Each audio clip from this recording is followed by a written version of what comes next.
4월 28일 살아계신 하나님의 말씀 창세기 18장 1절부터 33절 말씀으로 나그네를 대접하라는 제 말씀드립니다. 나그네를 대접하여 은혜를 입은 이가 있습니다.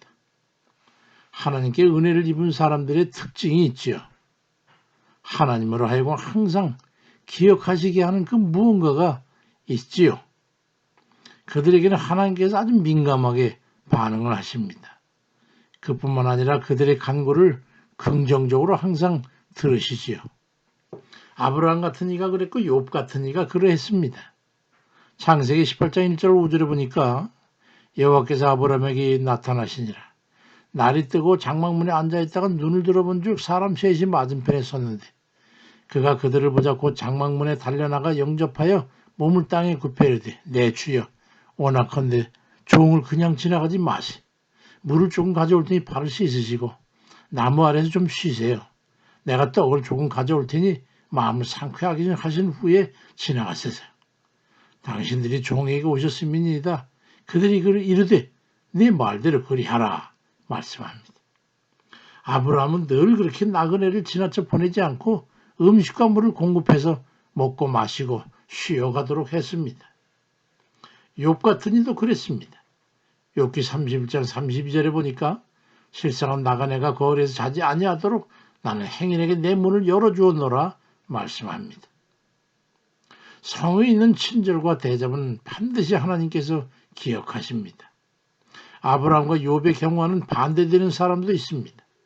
아브라함의 조카인 롯이 그 사람입니다.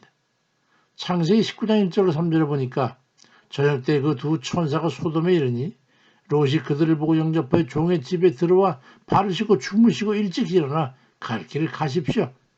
아무리 엎드려 강청해도 그들은 아니라 우린 거울에서 밤을 새우겠다.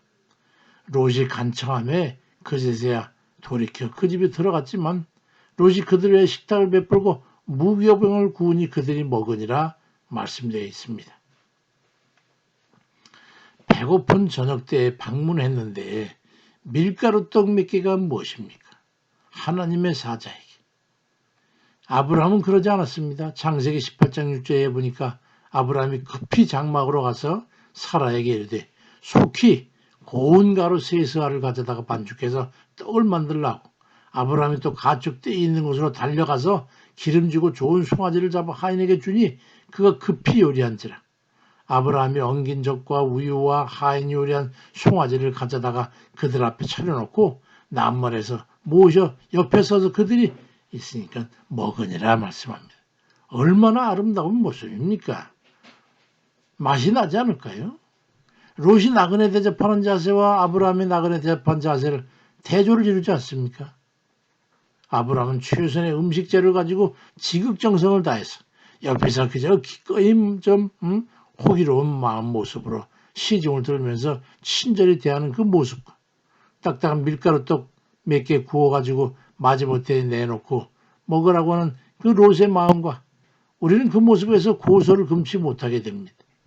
그 결과 하나님의 사자들도 아브라함을 대하는 것과 롯을 대하는 모습에서 전혀 다른 모습을 보게 됩니다. 아브라함에게는 성삼위께서 오셔서 그냥 지나쳐가지 아니하시고 들르셔서 식사 초청해도 기꺼이 응하시고 은근히 기다리는 그런 모습이 보이지 않습니까? 그걸 맛있게 드시고 나서는 창세기 18장 10절에 보니까 내년 이맘때 내가 반드시 내게로 돌아올 건데 네 아내 사라에게 아들이 있을 것이다. 그 말씀하셔요. 100살의 아들을 주셨어요. 창세기 18장 17절 이하에는 여호와께서 이르시되 내가 하는 걸 아브라함에게 숨기겠냐. 아브라함은 강대한 나라가 되고 천하 만민은 그로 말미암아 복을 받게 될 것이냐. 아니 마음에서 우러난 복을 베풀어 주고 싶으셔가지고 그냥 이렇게 저렇게 그냥 복을 주고 싶어서 어쩔 줄 모르는 기꺼워하시는 주의 모습을 우리는 보면서 참 웃음이 나올 정도입니다. 친절의 차이는 그들의 삶에 베푸시는 하나님의 은혜에도 차이가 납니다. 인간을 가장 품위 있게 하는 인성이 무엇인지 아시겠습니까? 바로 친절입니다. 다른 에게 공유를 베푸는데 친절보다 귀한 것은 없습니다. 성경은 아브라함 손님 대접과 나그네에 베푼 친절에 대해서 히브리 13장 2절에 손님 대접하기를 잊지 말라. 이로써 부지 중에 천사들을 대접한 이들이 있었다고 아브라함에 대해서 증언하고 있습니다. 여기서 우리가 마음에 묵상할 수 있는 부분이 있습니다. 창세기 19장 29절에는 하나님이 그 지역의 성을 멸하실 때에, 곧 롯이 거주하는 성을 엎으실 때에 하나님이 아브라함을 생각하사 롯을 엎으신 중에서 내보내셨더라 말씀합니다. 아브라함이 아니었으면요, 롯은 소돔과 고모라성 망할 때에 같이 다 멸망했을 겁니다. 아내는 소금기둥이 되어버렸잖아요. 롯의 가족들은 처참한 알거지가 되고 말았어요.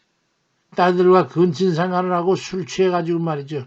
그의 후손들은 모압과 암몬으로 나중에 세대 지른 후에 이스라엘에게 멸망하는 그런 종말을 보게 되지 않습니까?